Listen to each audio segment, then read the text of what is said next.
नमस्कार, आप देख रहे हैं यूपी न्यूज़ 18 और मैं हूं आपके साथ तनीषा।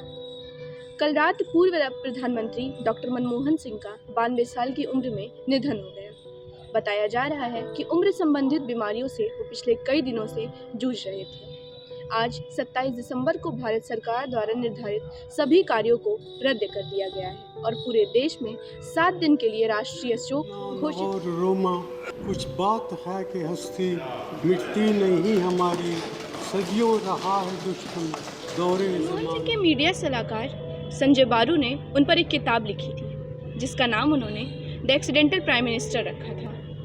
इसे संयोग ही कहेंगे कि यूपीए की जीत के बाद मनमोहन सिंह को प्रधानमंत्री की कुर्सी पर बैठाया। कैम्ब्रिज और ऑक्सफोर्ड जैसी बड़ी यूनिवर्सिटी की डिग्री भी उनके पास थी और बताया जाता है कि वित्त मामलों में उन्हें काफ़ी अनुभव था। I, Manmohan Singh, do swear in the name of God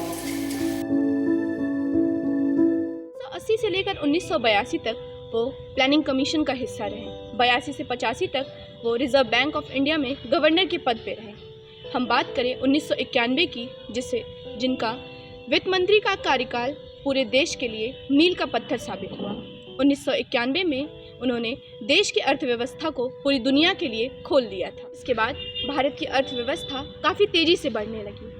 प्रधानमंत्री की कुर्सी उन्हें भले ही संयोग से मिली, लेकिन उनकी प्रतिभा और उनके अनुभव ने उन्हें वहां तक पहुंचाया था। उन्होंने पाकिस्तान से भी शांति के लिए बहुत सी कोशिश जारी रखी, लेकिन मुंबई में 2008 में हुए बड़े हमले ने इस कोशिश को एक बड़ा भारत अमेरिका न्यूक्लियर डील को अंजाम देना इनके लिए परीक्षा साबित हो गया, जिसके बाद यूपीए सरकार ने सीपीएम से अपना समर्थन वापस ले लिया इस डील में।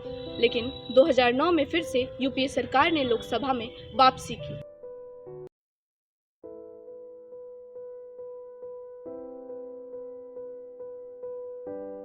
कि सरकार के दौरान कई अहम और बड़े कानून भी लाए गए, जैसे शिक्षा का अधिकार, सूचना का अधिकार, मनरेगा जैसे कई और। लेकिन उनकी दूसरी सरकार उनके लिए चुनौती बन गई। इस सरकार में उन पर भ्रष्टाचार जैसे भी आरोप लगाए गए।